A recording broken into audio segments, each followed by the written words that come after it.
Hare Krishna, welcome all of you for today's Ishopanishad session. Let us begin with prayers.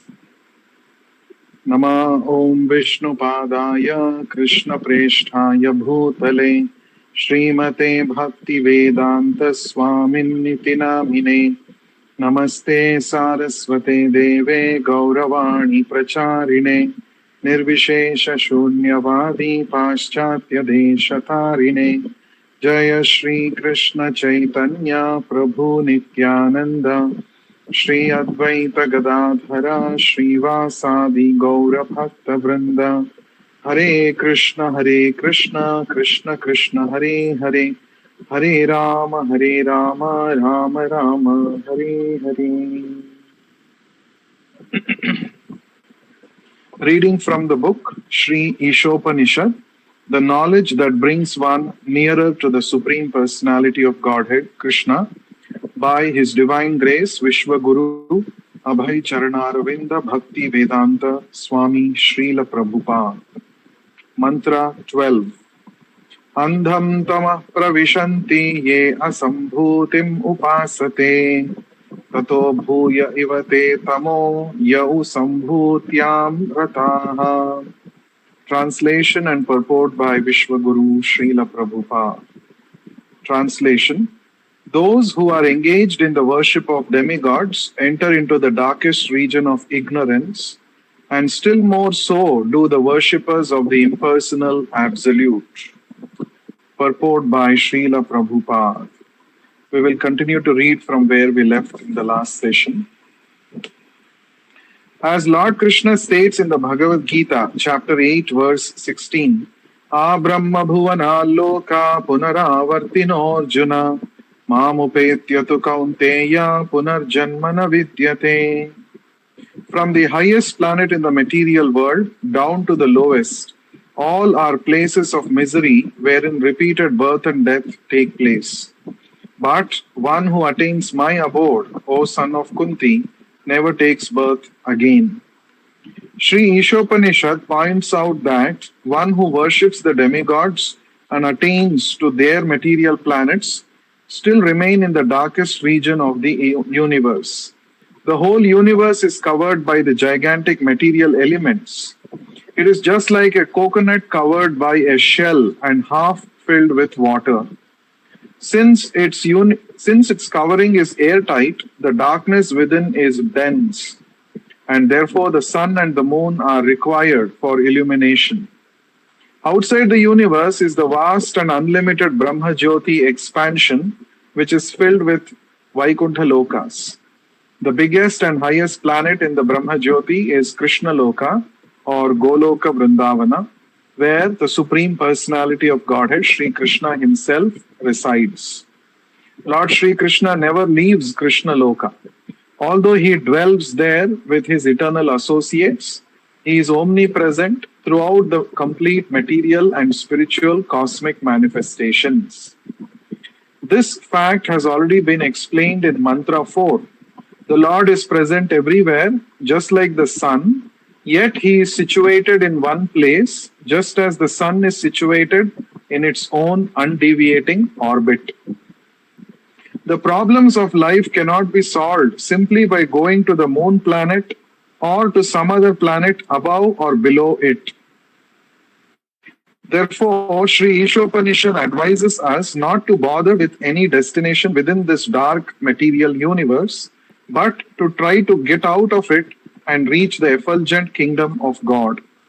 There are so many pseudo-worshippers who become religionists only for the sake of name and fame. Such pseudo-religionists do not wish to get out of this universe and reach the spiritual sky. They only want to maintain the status quo in the material world under the garb of worshipping the Lord. The atheists and the impersonalists lead such foolish pseudo-religionists into the darkest regions by preaching the cult of atheism. The atheist directly denies the existence of the Supreme Personality of Godhead, and the impersonalists support the atheists by stressing the impersonal aspect of the Supreme Lord. Thus far, we have not come across any mantra in Sri Ishopanishad in which the Supreme Personality of Godhead is denied. It is said that he can run faster than anyone. Those who are running after other planets are certainly persons, and if the Lord can run faster than all of them, how can how can he be impersonal? The impersonal conception of the Supreme Lord is another form of ignorance arising from an imperfect conception of the absolute truth. The ignorant pseudo religionists and the manufacturers of so called incarnations who directly violate the Vedic injunctions are liable to enter into the darkest region of the universe because they mislead those who follow them. These impersonalists generally pose themselves as incarnations of God to foolish persons who have no knowledge of Vedic wisdom. If such foolish men have any knowledge at all, it is more dangerous in their hands than ignorance itself. Such impersonalists do not even worship the demigods according to the scriptural recommendations. In the scriptures, there are recommendations for worshipping demigods under certain circumstances. But at the same time, these scriptures state that there is normally no need for this. In the Bhagavad Gita, chapter 7, verse 23, it is clearly stated that the results derived from worshipping the demigods are not permanent. Since the entire material universe is impermanent, what is achieved within the darkness of material existence is also impermanent. The question is how to obtain real and permanent life. The Lord states that as soon as one reaches Him by devotional service, which is the one and only way to approach the personality of Godhead, one attains complete freedom from the bondage of birth and death. In other words, the path of salvation from the material clutches fully depends on the principles of knowledge and detachment gained from serving the Lord. The pseudo-religionists have neither knowledge nor detachment from material affairs, for most of them want to live in the golden shackles of material bondage under the shadow of philanthropic activities disguised as religious principles. By a false display of religious sentiments, they present a show of devotional service while indulging in all sorts of immoral activities. In this way, they pass as spiritual masters and devotees of God. Such violators of religious principles have no respect for the authoritative acharyas, the holy teachers of the strict disciplic succession. They ignore the Vedic injunction, acharyopasana, one must worship the acharya. And Krishna's statement in the Bhagavad Gita, chapter 4, verse 2, evam parampara praptam, this supreme science of God is received through the disciplic succession. Instead, to mislead the people in general, they themselves become so-called acharyas, but they do not even follow the principles of the acharyas. These rogues are the most dangerous elements in human society because there is no religious government. They escape punishment by the law of the state. They cannot, however, escape the law of the Supreme, who has clearly declared in the Bhagavad Gita that envious demons in the garb of religious propagandists shall be thrown into the darkest region of hell. Bhagavad Gita, chapter 16, verses 19 and 20. Sri Ishopanishad confirms that these pseudo-religionists are heading toward the most obnoxious place in the universe after the completion of their spiritual master business, which they conduct simply for sense gratification. Thus ends the Bhakti Vedanta purport. From the last two sessions, we have been discussing Mantra 12 of Ishopanishad. And this Mantra 12 is discussing about the pseudo-religionists. One is those who are worshipping the Devatas as independent lords. Ishopanishad says they are entering into the darkest region of material existence. And those who are, the second type of people are those who worship the impersonal absolute. And it is said that their position, their destination is worse than the demigod worshippers. So we have discussed in detail about the demigod worship in the past two sessions. Today, let us shed some light on what is wrong with worshipping the impersonal form of the Lord. The Supreme Lord originally is a person, like you and me. He is a person, he is a personality. And the highest perfection is to know that Supreme Personality, as it is explained in the Purusha Sukta. Vedahametam Purusham Mahantam Aditya Varnam Tamasastu Pare. It is said in this mantra of the Vedas that Supreme Personality of Godhead is a eternal person, and he is beyond the darkness of this material existence. That means his personality is not affected by the three modes of material nature. His personality is transcendental to the three modes of material nature. He is a transcendental personality, and only by knowing him, the Purusha Sukta says, only by knowing him one can attain immortality, and there is no other way. So one has to know the Supreme Purusha, the Supreme Personality of Godhead.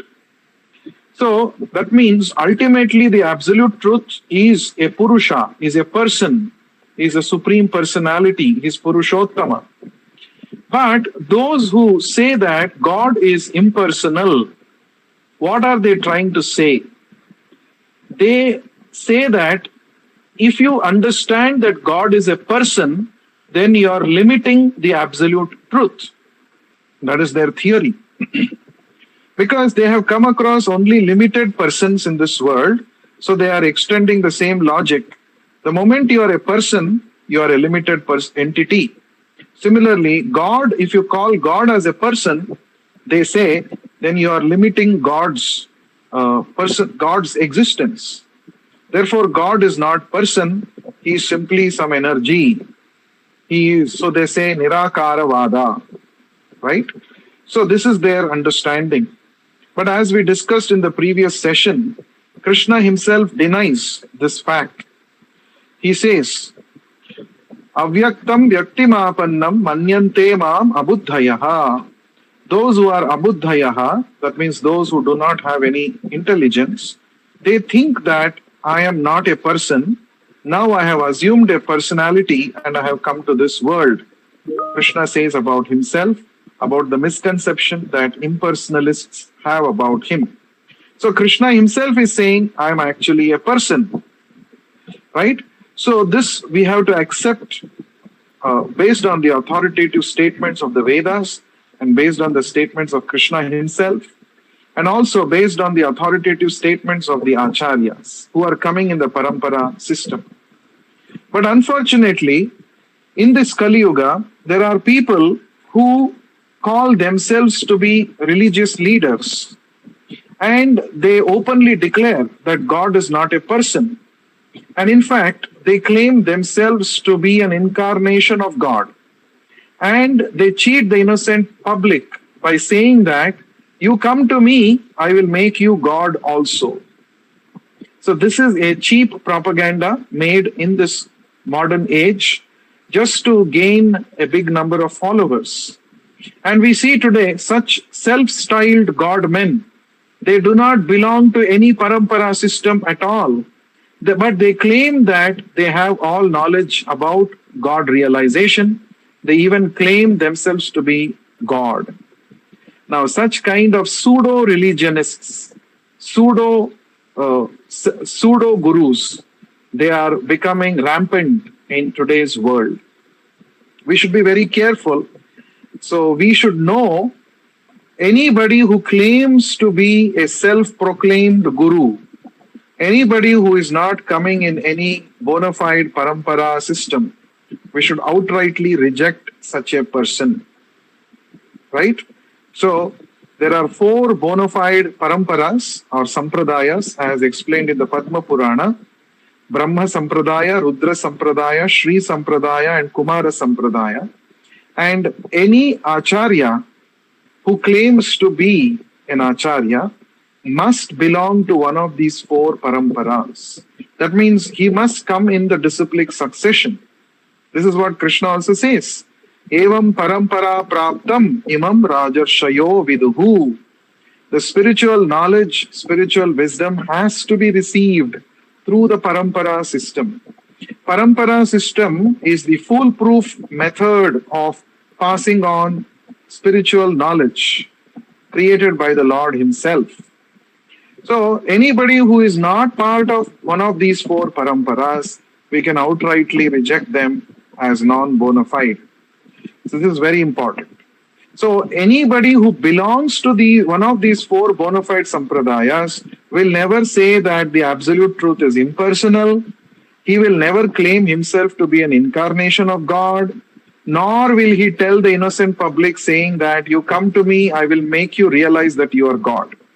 These are all claims of pseudo gurus, fake propagandists of the modern Kali Yuga, of the modern age. So it is very important for us to note the Vedic scriptures time and again say that this Vedic knowledge, even though it is a vast body of knowledge revealed by the Supreme Lord Himself, you have to study the Vedic knowledge, the Vedas, under the guidance of a bona fide spiritual master who is coming in a parampara system. The Vedas never say that you can independently study the Vedas and become enlightened or advanced spiritually. You have to become Acharyavan. Acharyavan means a person who is guided by a bona fide Acharya. Acharyavan Purusho Veda. Only a person who is guided by such a bona fide spiritual master can understand the meaning, the imports of the Vedic scriptures. This is a very important point. In fact, even when the Supreme Lord comes to this material world, He sets an example to all of us. He sets an example for all of us to follow by Himself accepting an Acharya. Like, for example, in Treta Yuga, when Lord Ramachandra appeared, he accepted Vasishta Muni as his Acharya and received spiritual knowledge from him. In Dwapar Yuga, when Krishna himself came, he accepted Sandipani Muni and as his guru, and from him he learned the spiritual knowledge or transcendental knowledge. So to emphasize the fact that one cannot become enlightened without being guided by a bona fide spiritual master, Krishna himself accepted guru. So to teach us by his personal example. This is very important. But nowadays we see there are so many self-styled godmen who have a huge number of followers all over the world, online and offline, and they take pride by saying that I have never studied the Bhagavad Gita, I have never studied the Vedas, but look how I am so brilliantly answering all your questions logically. And it appeals to the present generation because the present generation do not know. Of course, in every generation, there are people who are not bothered to know about the Vedic knowledge. So anybody who speaks nicely, who has good, skills of public speaking, who can present some nice logical answers, so they may think that, oh, he must be a bona fide guru. And such people get cheated. So Prabhupada says, these people belong to a different sampradaya. What is that sampradaya called? It is called Vanchaka Vanchita Sampradaya. Okay? Vanchita means cheated. Vanchaka means cheater. So their sampradaya comprises of cheaters and the cheated. As Prahlad Maharaj says in the 7th canto of Srimad Bhagavatam, Andha yathandhair upaniyamanaha. So such people, they are blind leaders. The leaders themselves are blind and they are guiding another set of blind men. So the result is all of them are going to actually fall into a ditch. So the impersonal understanding of the absolute truth is not the perfect understanding. Last time I was talking to you about the difference between impersonalists and Mayavadis. I gave the example of Sarvabhauma Bhattacharya. He was a Mayavadi. By the mercy of Sri Chaitanya Mahaprabhu, he gave up his Mayavada understanding and he became a devotee of the Supreme Lord. Now, there are all Mayavadis are impersonalists, and they claim that God's name, God's form, God's activities are all material. They're all under the influence of Maya. That's why they're called Mayavadis. That means, according to them, Maya is stronger than God, which is wrong, isn't it? So the Mayavadis say that when Krishna comes to this material world, he also becomes subjected to the influence of Maya. But this is wrong. According to the Vedic understanding, Krishna is always superior to Maya. Maya is one of his multi-energies. Krishna is the owner of Maya. He is the proprietor of Maya. Maya works under his superintendence. But he himself never comes under the influence of Maya. This we have to understand very carefully.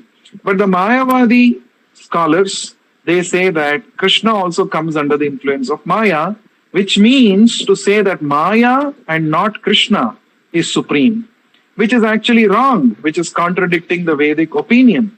Therefore, outrightly, the Mayavada philosophy is bogus. It is wrong. Krishna's name, Krishna's form, Krishna's qualities, Krishna's activities, they're all actually transcendental. Transcendental means they are above the influence of Maya. That is why the scriptures glorify Krishna's holy name, saying that anybody who chants Krishna's holy name can become purified. He can become purified of millions of sins that he might have committed in countless lifetimes. That means simply by uttering the name of Krishna, simply by chanting Hare Krishna, Krishna Krishna, Hare Hare, Hare Rama, Rama Rama, Hare Hare.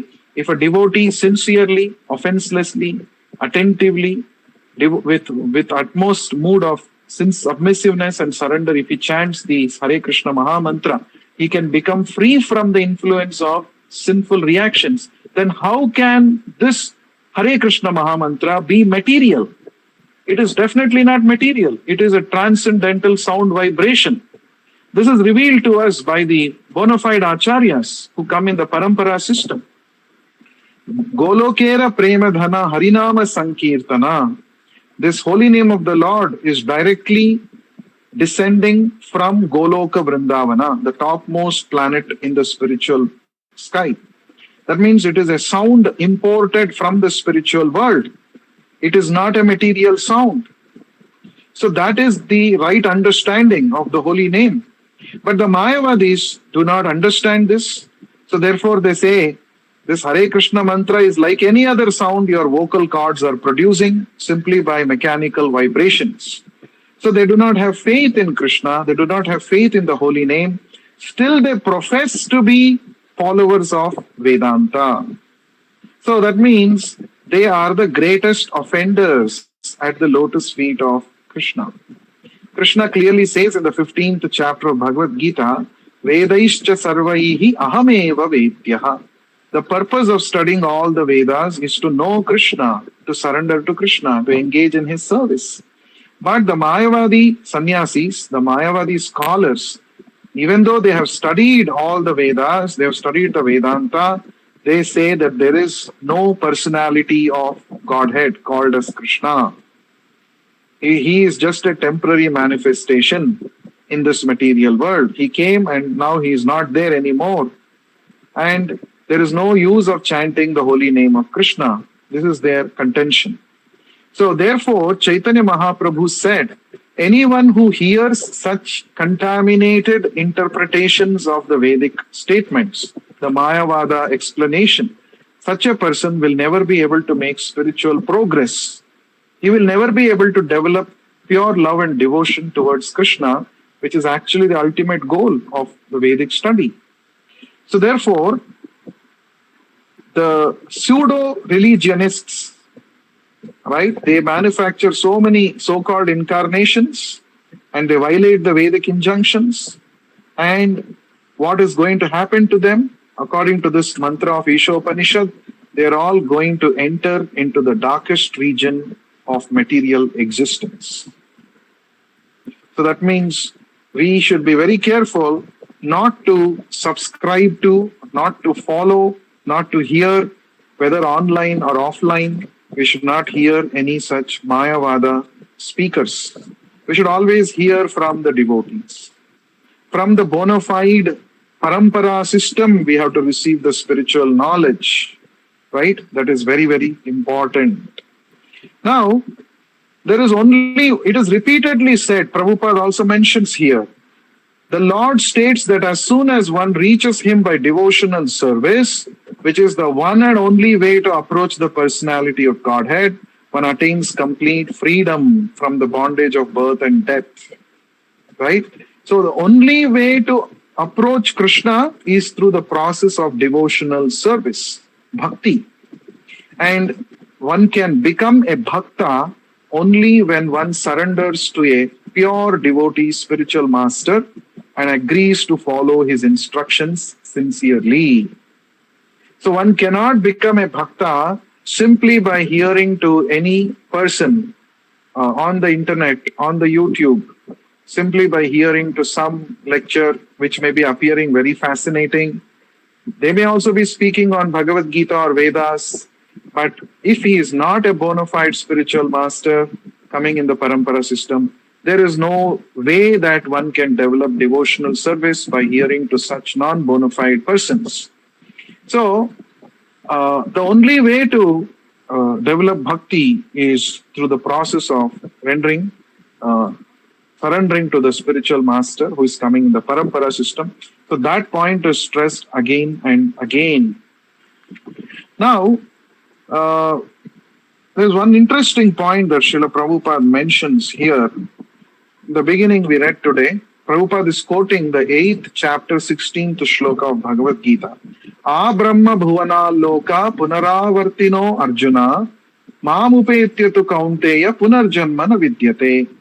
Krishna says, from the highest planet in this material world, that is Brahma Loka, down to the lowest planet, Patala Loka, all are places of misery, wherein repeated birth and death take place. So there is no place within this material universe where there is no repetition of birth and death. This samsara chakra is going on everywhere. Samsara means repetition of birth and death. So from the topmost planet, Brahmaloka, to the lowest planet, everywhere there is repetition of birth and death. Krishna is saying this. And then he is saying, if you come to my abode, which is above this material universe, above the material world, which is beyond this material world, if you come there, then you don't have to take birth again. Right? Punarjanma na vidyate. If you come back to me, mamupetya, if you approach me, if you come to my abode, Krishna is saying, punarjanma na vidyate, which means worshipping the devatas with a view to go to their lokas is of no use. Krishna is saying that in this one shloka of Bhagavad Gita. Krishna says also in the 9th chapter, if you worship the devatas, you will go to devata planets. And these devata planets are within this material world only. They're also part of this material world. There also repeated birth and death are taking place. So what is the use of going there? So Prabhupada elsewhere gives an example. It is like somebody is in a prison house. Now if he is intelligent, he will think of how to get out of this prison house.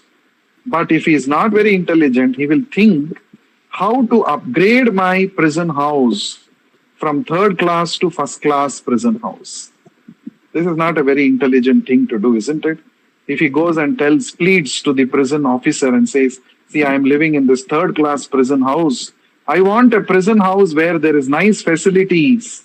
There should be TV. I want to watch TV. There should be nice AC. There should be nice sofa, nice bed, cushion bed, and 1st class food I want. So, but I want to be in the prison house. So then that means it's not an intelligent person. He's not an intelligent person. So those who want to upgrade themselves to the Devata planets, because there is longer duration of life, there are higher opportunities for sense gratification, I want to upgrade myself to some Devata Loka. So Prabhupada says they are foolish like this person who wants to move from a third-class prison to a first-class prison. Ultimately, you are inside the prison only. That means you lost your freedom. So you should really think, if you are really intelligent, how to get out of this prison house once for all. That is intelligence. And that Krishna is saying in the Bhagavad Gita, Mam upetyatu kaunteya punarjanmana vidyate. If you come to my abode, you don't have to take birth again in this miserable material world. You will be relieved of all miseries. This is Krishna's proposal to all of you, to all of us. Prabhupada explains. So, what should we do? What should we be doing? Should we work hard to upgrade ourselves to better prison house, or should we get out of the prison house once for all? Definitely, we should become intelligent. We should think of getting out of this prison house once for all. And that is possible by taking up Krishna consciousness.